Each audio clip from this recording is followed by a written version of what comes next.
안녕하십니까. 정력과 산책 시간입니다. 오늘은 지난번 시간에 이어가지고 15성통 원리, 다시 말씀드리면 성통 원리에 대한 공부를 계속하고자 합니다. 지난번 시간에 저희들이 사망부터 시작을 해가지고 천왕, 지왕, 인왕이라고 하는 사망서부터 그러고 유소, 수인, 신롱, 복희, 황제, 5항이죠. 그래서 사망 5제입니다. 그래서 사망과 5제로부터 시작을 해가지고 추공까지 설명 말씀을 드렸습니다. 그래서 앞에 있는 사망을 제외하고 나면 5제부터 시작을 하면은 지금 언급되어 있는 것이 14명이 언급되어 있기 때문에 14성인이라고 말씀을 드렸습니다. 그래서 잠시 칠판을 보시면 유소에서부터 기자까지 이렇게 13명을 지난번 시간에 공부를 했다는 겁니다. 이 사람들의 어떤 공적과 미쳤던 영향에 대해서 정리를 했습니다. 그래서 오늘은 유소서부터 기자까지의 13성인에 이어서 공자가 이렇게 순서를 따진다면 14성인이겠죠. 14번째 성인인 공자부터 오늘 공부를 하게 된다는 겁니다. 여기서 말하는 14성인, 15성인이라고 하는 것은 중국 철학사에서 말을 하고 있는 14성인과 15성인을 보고 말합니다. 저희들이 이제 세계사적인 측면에서 말씀을 드리면 4대 성인이죠. 4대 성인이라 공자와 예수와 석가와 마호멧 그 4명이 성인인데 중국 철학사에서 말하는 성인은 그보다 이제 훨씬 많은 거죠. 그래서 구분이 좀 됐으면 좋겠습니다. 그리고 거듭 말씀드리지만 13명은 지난번 시간에 이제 일일이 거론을 해봤습니다. 일일이 거론을 해보고 오늘 공자서부터 시작을 하게 되는 겁니다. 그러면 지문을 보시겠습니다. 이래서 기린 닌자입니다. 나자의 성스러울 성자입니다. 그래서 옛날에는 성인을 기린이라고 불렀기도 했습니다. 그래서 인의 아성이요. 기린 같은 나의 성인이요. 여기서 말하는 기린과 같은 나의 성인이라고 하는 것은 공자를 보고 말을 합니다. 우회적인 표현입니다. 그리고 또 공자에 대해서 기린과 같은 성인이라는 것이 다른 책에서도 언급이 있습니다. 그래서 인의 아성이요, 기린과 같은 나의 성인이요, 공자이시여, 그 말이죠. 근곤중립하사, 하늘 건자 땅 건자입니다. 하늘과 땅 사이에 중립하사, 하늘과 땅 가운데 설립자지 않습니까? 서 있다. 하늘과 땅 가운데 서 있다고 하사, 상률 하섭하시고, 윗상자의 법률율자입니다.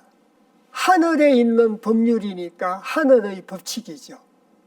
하늘에 있는 법률이기 때문에 천시입니다. 하늘의 법이죠. 그래서 위로는 하늘의 법을 갖다가 본받고 하늘의 천시를 갖다가 따른다는 겁니다. 시성을 따른다는 말하고 같은 말입니다. 그리고 아래로는 아래아자에 이어갈 섭자입니다. 엄섭할 섭자인데 이을 섭자입니다. 물려받을 섭자입니다. 그래서 위로는 하늘의 법칙을 갖다가 본받고 아래로는 물려준다는 거죠. 하늘의 뜻을 갖다가 이어가지고 땅에서 널리 퍼지게 한다는 얘기입니다. 자, 이래서 상률하섭이라고 하는 건 그런 뜻입니다. 위로는 천시를 본받고 아래로는 수토를 갖다가 물려준다. 물이라고 하는 것은 생명 탄생의 근원이지 않습니까? 토라고 하는 것은 사람이 서 있어야 될 자리죠. 그래서 조금 바꾸어 말씀드린다면은 사람을 비롯한 만물에게 하늘의 법칙을, 하늘의 시성을 물려준다는 뜻을 갖고 있습니다. 자, 그래서 또 음섭할 섭자인데 이을섭자입니다. 그래서 서부 금일 이로다. 자, 이래서 이제 금자의 해일자니까 오늘이죠. 금일이라는 건 오늘이지 않습니까? 오늘 이음 이로다. 그래서 오늘에 이르게 하고 오늘을 있게 함이로다. 누가 그랬다고 합니까? 공자가 그랬다는 겁니다. 그래서 이제 공자까지 14명의 성인이 거론이 됐습니다. 그래서 제가 서두에 오늘 저희들이 공부해야 될 내용이 성통원리. 성통원리를 갖다가 이어서 지난번 시간에 말씀드리지 못한 공자를 마지막으로 해서 정리를 갖다가 시작을 합니다. 이렇게 말씀드렸지 않습니까? 그래서 공자께서 하늘의 법칙을 갖다가 깨달아 가지고 그 하늘의 법칙을 인간의 법칙으로 삼고 천인합일이 이루어지도록 하기 위해서 노력을 하신 성인이 공자고 그것을 오늘까지 이어지게 한 사람이 공자라는 겁니다. 그래서 조금 상세하게 말씀을 드렸습니다. 뒤에 각설에서 또 자세히 말씀드리도록 하겠습니다. 그러고 이제 오호라 감탄사라고 말씀을 드렸죠. 그래서 오호라 금일이요. 오늘인가 오늘인가 오늘이요 오늘이요 이렇게 해석하셔도 됩니다. 그것이 바로 오늘인가 오늘이요 또 오늘이요 오늘이요. 63, 72, 80일은 1호, 1부, 1호다. 그래서 63, 72, 80일은 1부에서 하나가 되는구나. 그래서 이제 공자까지 14성인입니다. 공자까지 여기서 이제 14성인이고, 63, 72, 80일은 일부로부터 비롯된 것이다. 일부에서 하나가 된 것이다. 여기에서 이제, 일부 선생의 얘기가 거론이 됩니다. 이래서 이제, 일부 선생을 여기에다가 격상을 시켜서 15성인이다 이렇게 얘기를 하고 15성통 원리다 이렇게 얘기를 한다는 겁니다. 그래서 14성통과 15성통에 대해서 분명히 구분이 되셨으면 합니다. 그러면 여기서 말하는 63, 72, 81이라고 하는 것은 뭔가?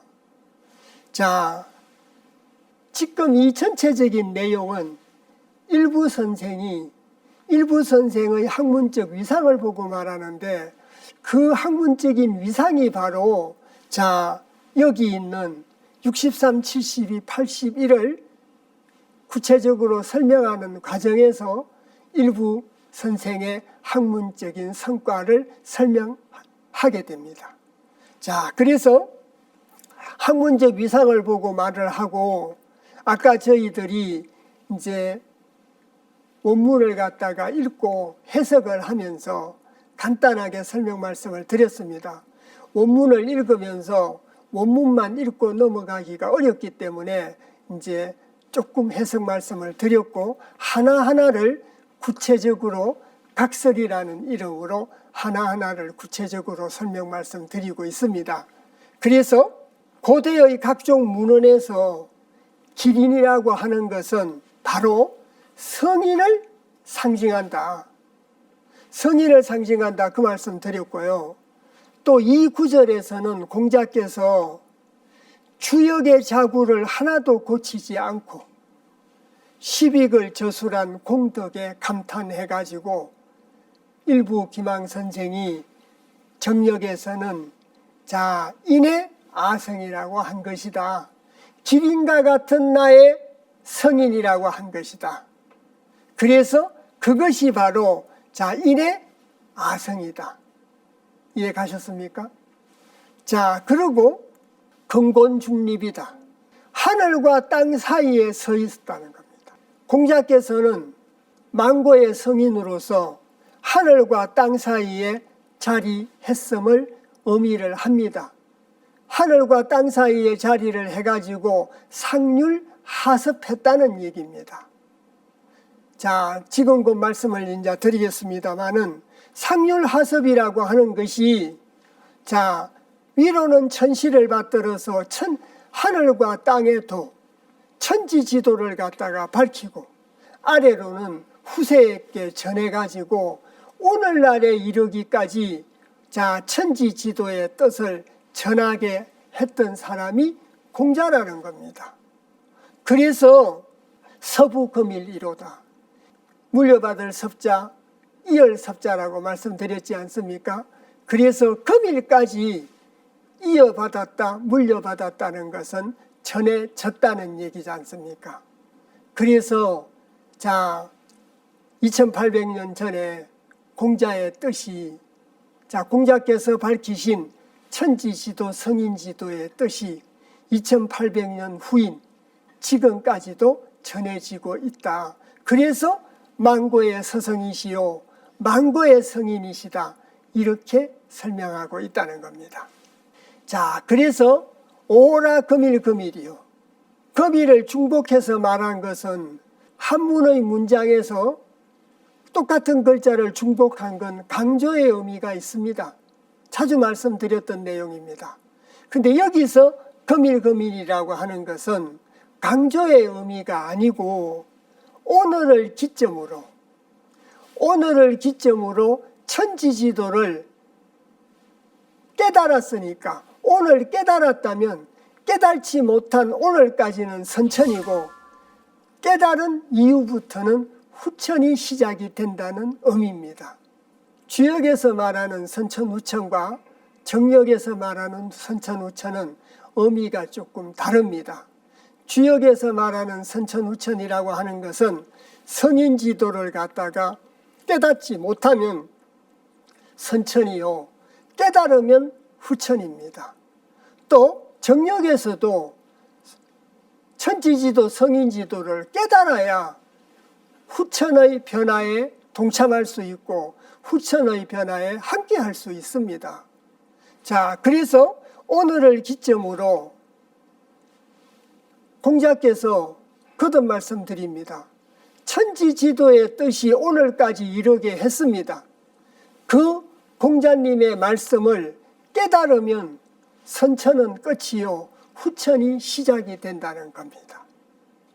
그래서 물론 정역에서 말하는 선후천이라고 하는 것은 주역보다 훨씬 많은 내용을 갖고 있습니다. 그래서 이제 그 훨씬 많은 내용을 저희들이 금화교육을 통해서 선후천 변화가 이루어지게 되는 과정을 굉장히 많은 분량을 가지고 공부를 하게 되는 겁니다. 자, 이래서 금일금일이라고 하는 것은 선후천의 변화와도 관계가 있다. 이제 선후천의 변화를 조금 거론하기 시작한다는 겁니다. 자, 그리고 63, 72, 81이라는 건 뭘 의미하는가? 자, 7, 8, 9라고 하는 것은 건도는 9로 표시를 하고 곤도는 6으로 표시를 합니다. 양은 9로 표시를 하고 음은 6으로 표시를 합니다. 그러면 이 내용을 설명하기에 앞서서 그 배경부터 조금 말씀을 드리도록 하겠습니다.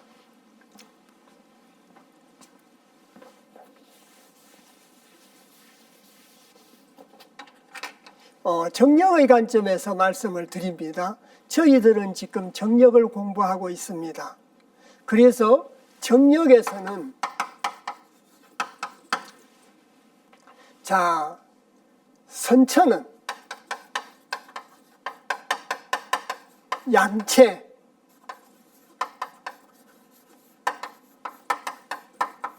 음용이다. 양이 체가 되고 음을 쓴다는 겁니다.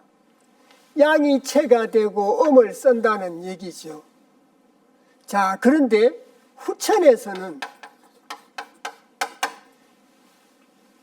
선후천 변화가 일어나기 때문에 음이 체가 되고 양을 쓴다고 합니다. 그래서 이걸 체용 원리로 가지고 말씀을 드리면 선천은 양체 음용이요 후천은 음체 양용이다. 자, 그래서 음이 체가 되고 양이 용이 된다는 겁니다. 양을 쓴다는 말입니다. 이걸 이제 인사적으로 적용을 시켜가지고 자, 선천은 양이 중심이 되는 세상이고 남자가 중심이 되는 세상이고 자, 후천은 정음정량이라 음과 양이 균형을 이루고 있고 10을 중심으로 하기 때문에 자, 그 음체양용이다. 음이 체가 되고 양을 쓰는 세상으로 바뀐다. 그게 이제 그 인사적으로 말씀드린 어떤 선후천 변화의 내용의 한 단면이다. 이렇게 말씀드릴 수가 있습니다.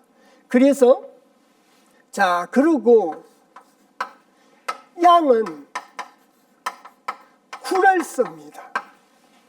음은 육을 씁니다. 마찬가지입니다. 이것은. 그래서 선천에서는 육을 쓰는데 후천에서는 양을 쓰니까 구를 쓰게 된다는 거죠. 그래서 육과 구를 쓰게 됩니다. 이제 이 육과 구를 갖다가 쓰게 되는데 이래서 후천이기 때문에 구를 쓰기 때문에 구구법이라고 합니다. 물론 이제 뒤에서 소상하게 설명하는 대목이 나옵니다. 그래서 구구법이라고 해서 일부 선생은 구구법이라고 해가지고 그래서 저 6의 9를 갖다가 합치면 성을 하게 되면 자, 성을 하게 되고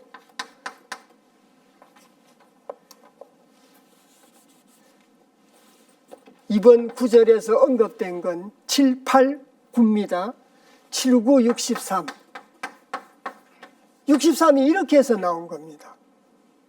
그리고 여기 있는 이 7이라고 하는 것은 소양이죠. 소양입니다. 생장성으로 의미하면 생이죠. 그리고 8, 9, 70입니다.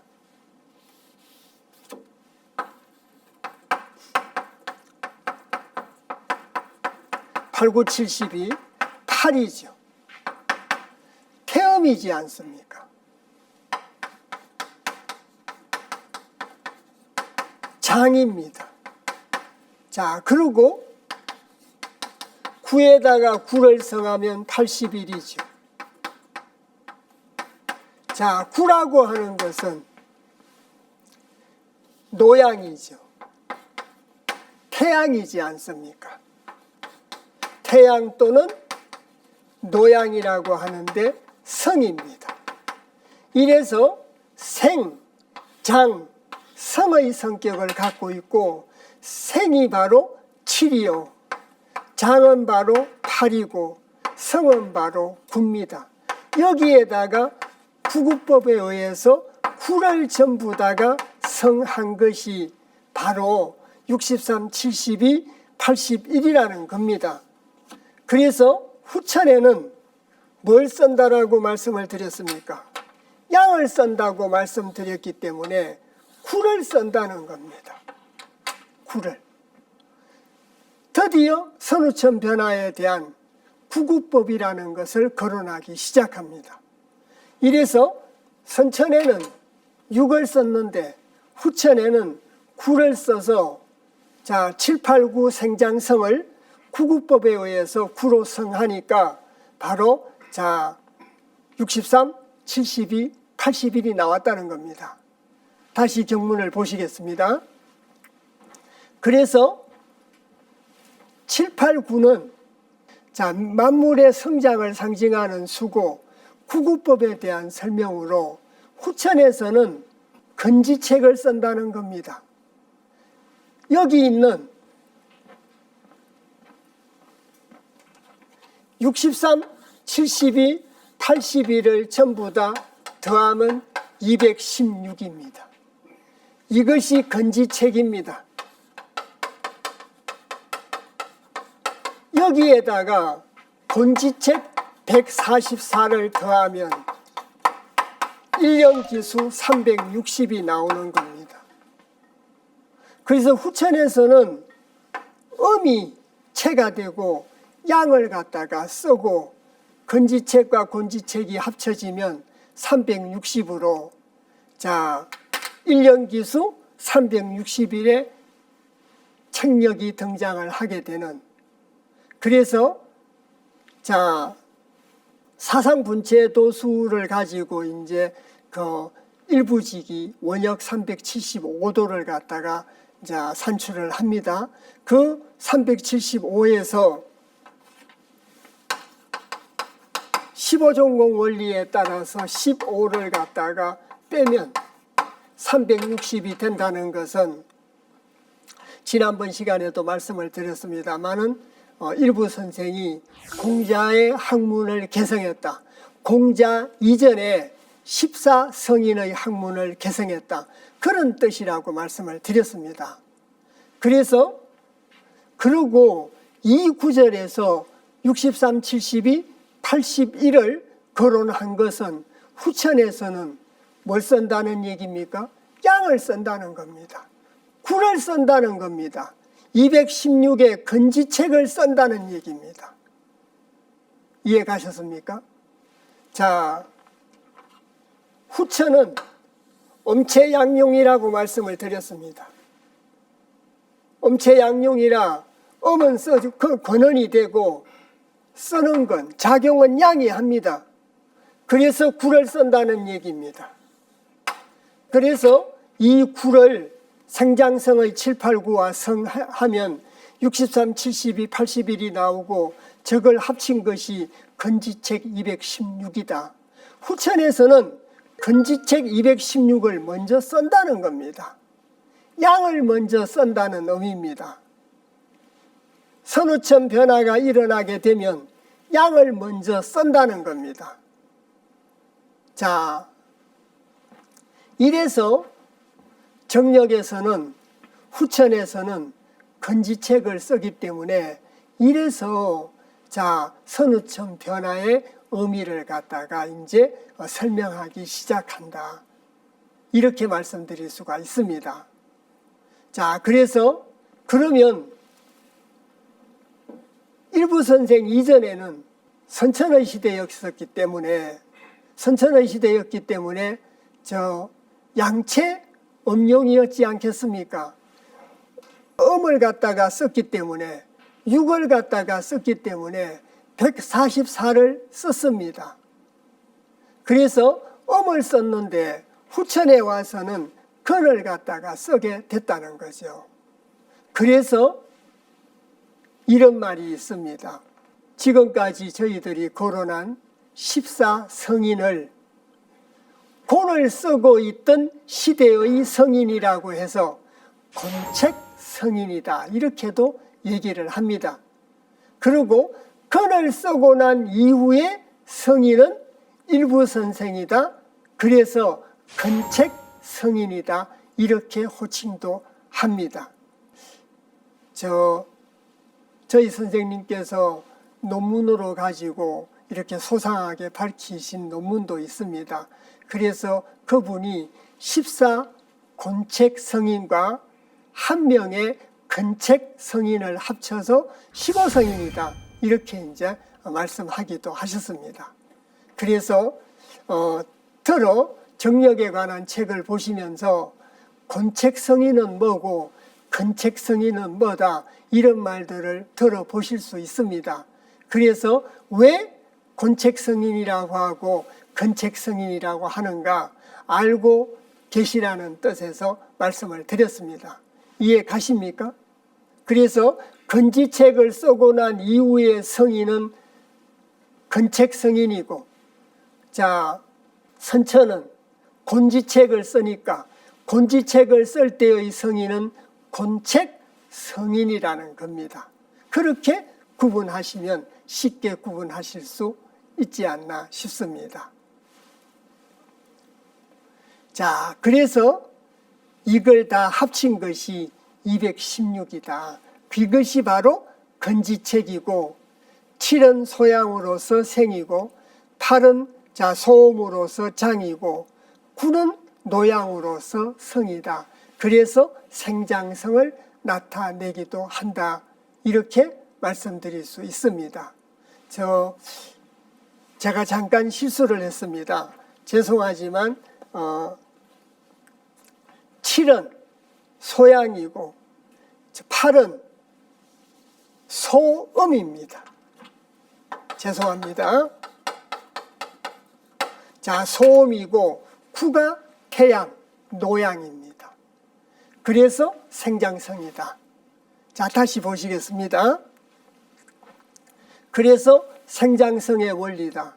이 생장성의 원리에 216을 쓴다. 그리고 근지책 216과 곤지책 144를 합친 것이 360이고 정력에서 밝히고 있는 후천 1년의 지구의 자전 해수가 365일 4분의 1에서 360일로 변화가 된다라고 하고 있습니다. 365일 4분의 1은 순직이죠. 요순직이, 요지기와 순직이는 서경에서 언급하고 있습니다. 그리고 360일은 주역개사 상편 9장에 나와 있습니다. 1년 기수가 360이라고. 그래서 더러 애들이 그런 말 하지 않습니까? 엄마 사랑하냐고, 사랑한다고, 얼마만큼 사랑하냐고, 하늘과 땅만큼 사랑한다고. 숫자로 따지면 216과 144만큼 합친 게 360이지 않습니까? 이렇게 사랑한다는 건 원이죠. 하늘과 땅만큼 사랑한다. 그 숫자로 따지면 216과 144만큼 사랑한다. 그 말이겠죠. 무한대의 사랑이죠. 그래서 360이 됨을 의미합니다. 그래서 15일은 후반부쯤에서 책력에 대한 대목이 나옵니다. 그럴 때 375일의 원역과 366일의 윤역, 365일 4분의 1의 윤역, 그리고 360일의 정역이 변화되어 가는 4가지 역이라고 해서 사력 변화다.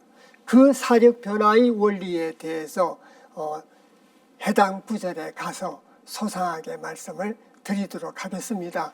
여기서는 곤책 144와 합치면 360이라는 뜻을 염두에 두시면 되고, 이 구절에서 얘기하는 것은 선천에서는 음을 썼지만 후천에서는 양을 쓰기 때문에 216의 근지책을 쓴다.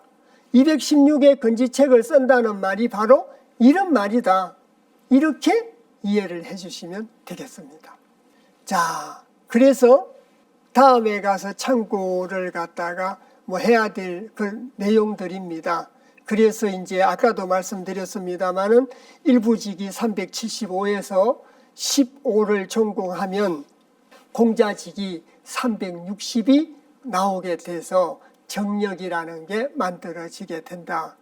그러면 15전공 원리라는 건 무엇이고 이럴 때 시가 오라는 건 무엇인가 소상하게 설명이 붙어야 되지 않겠습니까? 그리고 해당 구절에 가서 소상하게 말씀을 드리도록 하겠습니다. 자, 그리고 자, 다음 구절을 읽어보겠습니다. 거편 무거기시니 10이니라. 무거기라는 말이 등장을 합니다. 그리고 시편시 태극이니 자 1인이라. 식과 일에 대한 얘기가 거론이 됐습니다. 자, 식과 일에 대한 얘기가 거론이 되어서 들것자라는 건 손을 든다는 얘기입니다. 손을 들어가지고 편하게 할 편자입니다.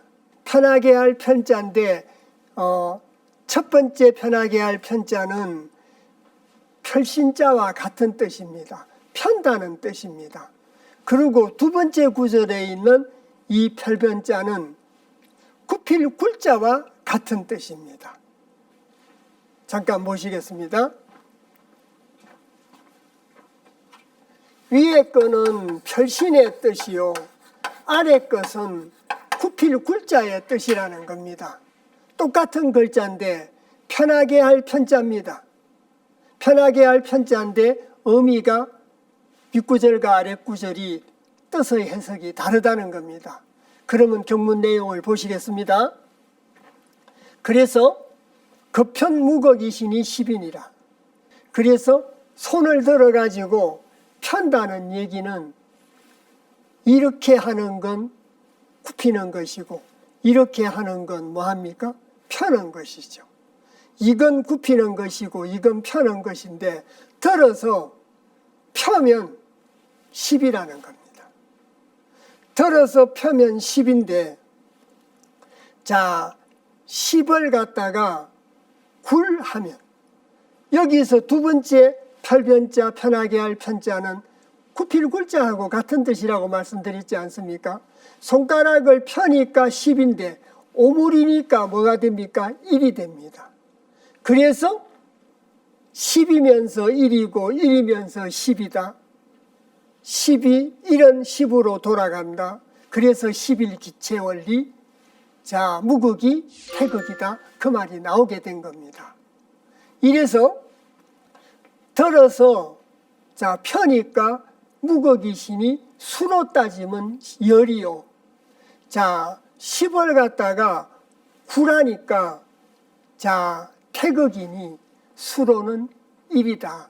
그래서 1이면서 10이고 10이면서 1이요. 태극이 무극이고 무극이 태극이라는 얘기입니다. 그래서 주령계 선생이 무극이 태극이라고 했습니다. 자, 그 말이 바로 이 말입니다. 이해 가셨습니까? 그래서 정력을 설명하는데 수지상수로 설명을 많이 하고 있습니다. 수지상수로 설명을 하면은 조금 편하게 이해하실 수 있는 부분들이 있습니다. 그래서 나중에 가서 뭐 소상하게 말씀을 드리겠습니다만은 달정사의 예로 한번 들어보겠습니다. 앞으로 수없이 거론을 해야 됩니다. 수없이 거론을 해야 되는데 자 선천달정사와 후천달정사가 다릅니다. 자, 첫 시간에도 그런 말씀을 드렸습니다. 한 달은 30일이지 않습니까? 그래서 1일에서 15일까지가 선천달정사고 16일에서 30일까지가 후천달정사입니다. 선천의 달정사라고 하는 것은 커져가는 겁니다. 초생달에서 상현달로 요렇게 된 반달이 상현달입니다. 그래서 상현달에서 망월, 보름달이죠. 요렇게 커져갑니다. 자, 조그마한 초생달에서 한 초사흘 정도 되겠죠. 초사흘 정도 되고 이때가 초일에나 초여덟회 때쯤 상현달이 됩니다. 15일에 보름달이 됩니다. 점점 커져가는데 후천달정사라고 하는 것은 16일, 그걸 이망이라고 합니다.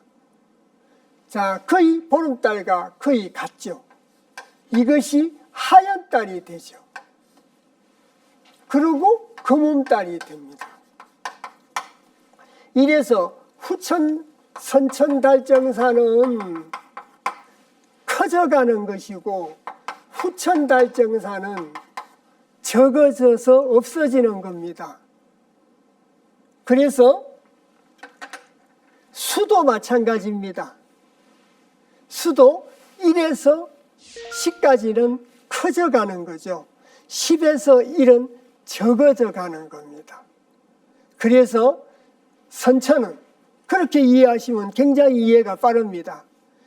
1에서 9까지 커져가는 건 선천이요. 자, 10에서 1로 적어져 가는 것은 후천 정사다.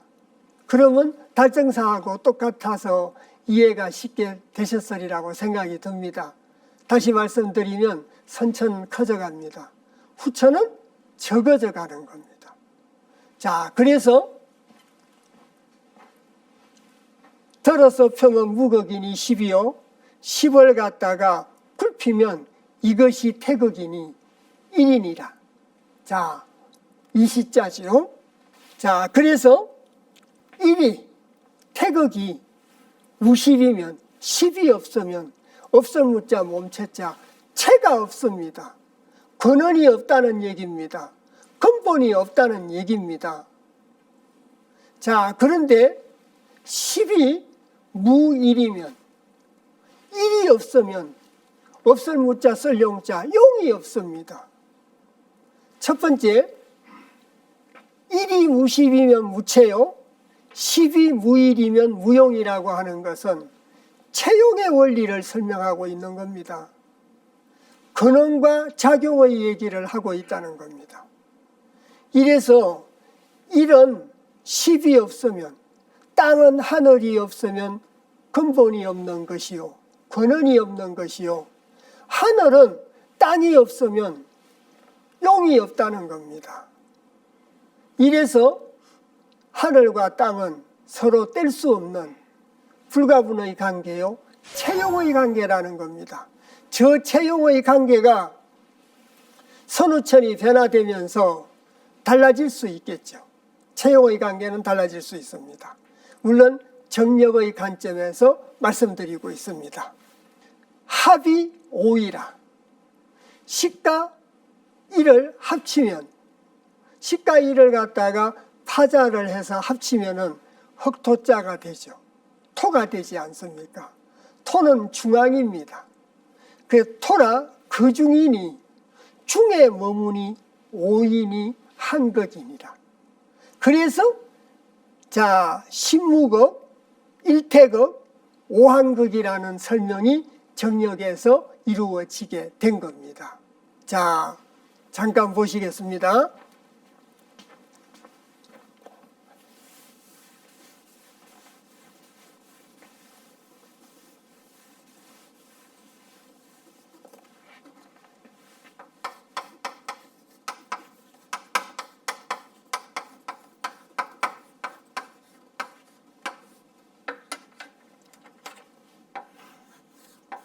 이건 일태극이요, 오한극이고 신무극이라는 말이 이렇게 해서 나온 겁니다. 그래서 펴니까 뭐라고 했습니까?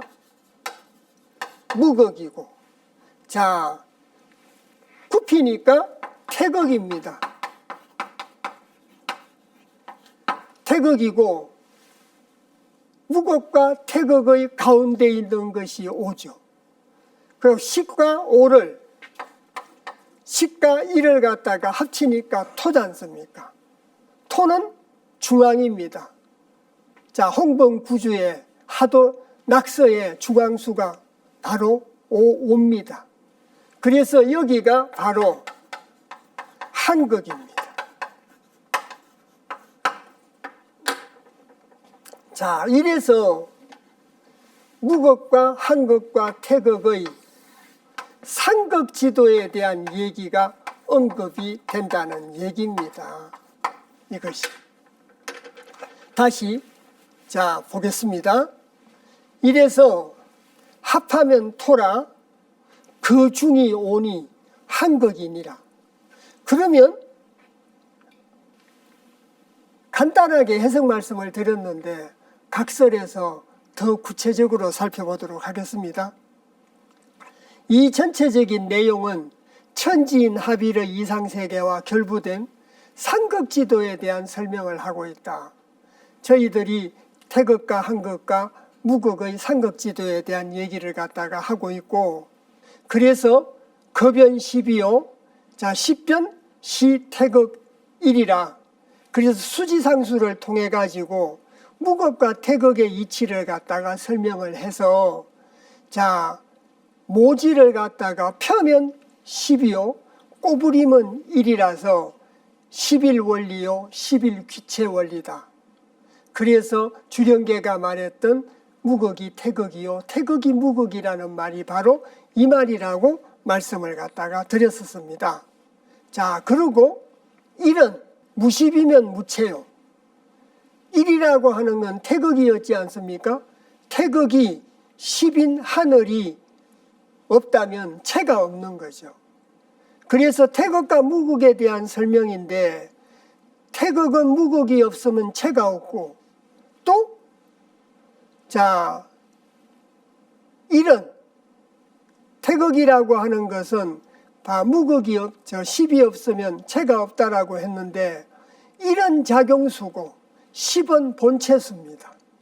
그래서 10이 없으면 본체수가 없다는 얘기가 되는 거죠. 무극이 없다는 얘기가 된다는 겁니다. 자, 그리고 여기 그림으로, 도상 그림으로 수지상수의 그림입니다. 그래서 펼신자입니다. 펴면 10이요, 꼬부림은 뭐라는 얘기입니까? 1입니다. 그래서 11귀체요, 11원리다. 이렇게 이제 설명 말씀 드릴 수 있고요. 그러고 이제 10 무일 무용이다. 10은 본체수고, 자 1은 작용수라고 말씀드렸지 않습니까? 그래서 10은 1이 없으면 작용을 못한다는 얘기입니다. 용이 없다는 얘기죠. 그래서 거듭 말씀드리지만 10과 1이라고 하는 것은 바로 체용의 관계다. 본체와 작용의 관계다. 이렇게 말씀을 드릴 수 있습니다. 자, 그리고 10은 하늘의 의지를 중시하고 1은 지상의 공간을 중시하고 10과 1은 바로 체용의 관계다. 그래서 해석을 하면서도 말씀을 드리고 각설을 갖다가 읽어 나가면서도 또 말씀을 드리고 있습니다. 그리고 합토 그중이 오한극이라. 합쳐서 가운데 거했는데 그 가운데 거한 것이 바로 오한극이라는 겁니다. 그리고 아래에 있는 5와 6 사이라는 포합육에 대해서는 포합육의 구절에 가서 상세하게 설명 말씀을 올리도록 하겠습니다. 자, 이래서 그중이라는 것은 10과 1의 중간인 오한극을 보고 말하고 한극이라는 것은 인격적 위치다. 사람의 자리다. 그 말이죠. 그러고 이 토자라는 걸 10과 1을 합치면 바로 토가 된다. 그래서 이 도상을 한번 보시겠습니다. 중간에 거한다는 말을 저희들이 칠판에서 삼극지도로 가지고 설명할 수도 있고 또 하도낙서의 수로 가지고도 설명을 할 수가 있습니다. 그래서 하도는 10에서 1로 전개가 되고 낙서는 1에서 9로 전개가 됩니다. 자, 1에서 9로 되는데 하도와 낙서의 5자리에 저기가 5이 중이 자리고 또 합토 그중이 자리고 오한극의 자리라는 겁니다. 오한극의 자리인데 왜 수지상수에서 6이라고 하느냐? 하나, 둘, 셋, 넷, 다섯입니다. 여기가 오한극의 자리인데 꾸부림은 5요, 펴면 6이라서 그걸 포함육이라고 합니다. 그래서 포함육 원리라고 하는 그 구절에 가서 소상하게 말씀을 갖다가 드리겠다는 겁니다.